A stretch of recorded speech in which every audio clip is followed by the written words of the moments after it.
Brought to you by Hallow, the world's #1 prayer app. What's up, Allie?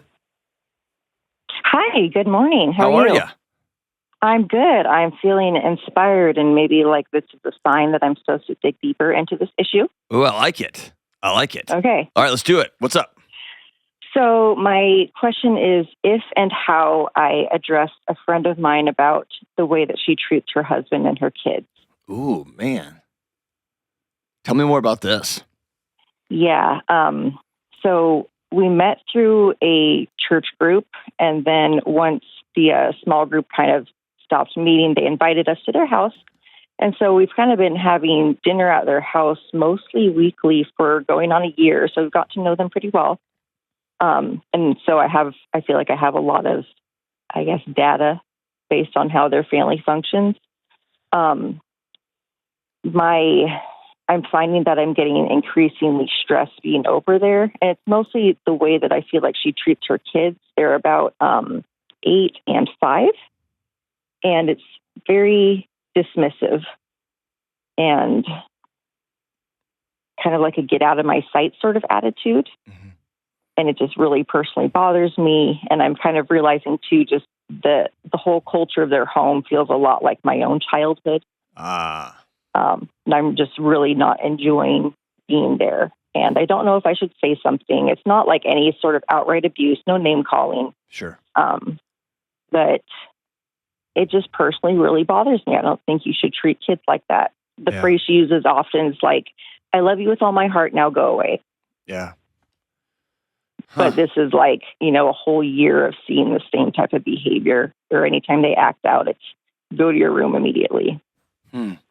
And they're just little. Yeah. So I'm not really sure what I should do or if I should even say anything. I feel like I'm being extremely judgmental. Yeah, I mean, so this is somebody that you've been in their home a whole bunch of times. So this is somebody that you've got depth in a relationship with. I'm just going to, can I just tell you a personal story? Yeah, of course. I put this in the top 10 most important moments of my life. And I'm that serious about it. Mm-hmm. In college, I was dating a woman who is now my wife. Okay. And I lived with there's 3 other guys. We had this like dream set up. We lived on top of this building downtown in the city where we went to school, and we lived on top of this shop, and it was a dream. 16 rooms. It was absurd, right? And the landlords who owned the shop below were so gracious and great. It was just perfect. Just 4 dudes. Just it was gross. It was so gross and almost uninhabitable. So I'm dating this woman, and at one point, she just lets me have it. Like, I don't want to talk to you. I don't want to be around you anymore. And maybe I was 19 or 20 at the time, maybe 21. And I was sitting by one of my closest, longest time friends in the world, and his name was Trevor. And I just popped off. I was like, "Can you believe what she said about me? Like, she said this, and that I do this. It's ridiculous." And there was a long pause. Mm-hmm. And I remember him kind of chuckling, like, "Oh, for real?" And then I'm going to tone it down a little bit because he has kids now. But he said, in tone down, "You're the biggest ass I've ever met." Oh. And I was like, "Wait, what? What?" And he goes, "That's what makes it funny. You're like a great guy. You don't even, like, but you're the worst. You're the worst boyfriend." And I had never seen it. I didn't get it. Mm-hmm. That is one of the 10 most important moments in my adult life. Because I realized my actions were not meeting who I wanted to be in the world, and even who I thought I was being in the world. Mm-hmm. And the fact that I have a friend, by the way, you don't get many shots at 30-year friendships, and he's one of them, right? He's somebody else. Yeah. I called him before I took this job, before I quit everything to take this job. So, but he earned that right by speaking truth to me even when it's hard. And so I tell you, I'm a beneficiary over the course of my life of a few men. Sometimes we were kids, sometimes we're adults, who look me in the eye and say, "Hey, X, Y, and Z behavior, I've earned the right to speak into this. You got to stop." or you don't see how this is affecting other people. So that's number one. So I'm telling you, I've got a significant bias that my life has been better because people had the courage to step in when they saw something in me that I didn't.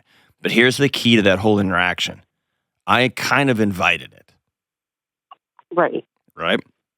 And I put it on the table, giving him the chance to back me up, bro. And he gave me the chance. He loved me enough to tell me the truth. Yeah. So I guess there's two things here. Number one, are you willing to burn the relationship to the ground? Because that could happen. Are you willing to not go over there anymore? Because you love her so much to say, hey, there's a truck coming, and the truck is your kids aren't going to want to talk to you ever again, or you're creating a world that I had to live. And she might look at you and go, oh, thank God. Thank you for telling me. And she might say, who do you think you are? Right? If I feel like I have a hill to die on, then those are very, very few and far between, but I don't care what the consequences are. I'm going to die on that hill because I think it's right. Okay? So that's number one. Number two, I love starting these kind of conversations with, hey, are you all right? Like, are you doing okay? Yeah. What do you mean? Man, I've been coming to your house for a year. You're like one of my best friends now, and I love it. And it just seems like there's a tension. Are you doing okay? And if she can't hear that, then that probably is a good status on how much she trusts you, on the state of your relationship. But if she can, like, tell me more. What are you hearing? What do you think? Like, I don't know. Your kids seem to drive you crazy just by their presence. And that's not an accusation. That's more of a, here's just what I see. What do you think? Do you get the difference? Yes. That would probably be the way I introduced it, with somebody that is a new good friend, if I can classify somebody like that. What did you experience that your body is remembering? What did you experience growing up? Having the TV on all the time, and that is like the means of interacting with my parents. Like the only way to be with them is to sit in front of the TV. There wasn't really face-to-face time. Like you got the clear message, there was other more important things in the room than you? Yeah, this is much more important than me. Gotcha. And we're just too tired from our work day to like deal with you or ask about you. Gotcha. Do you bring them little notes when you come over? The kids? Yeah. No. That might be a cool thing to begin to practice. And not in a subversive, mean way, but it sounds like you really like these kids. I like kids in general. And yeah, oftentimes I go sit out on the patio where it's actually quiet and have my dinner. Do you like these kids? Are they good kids?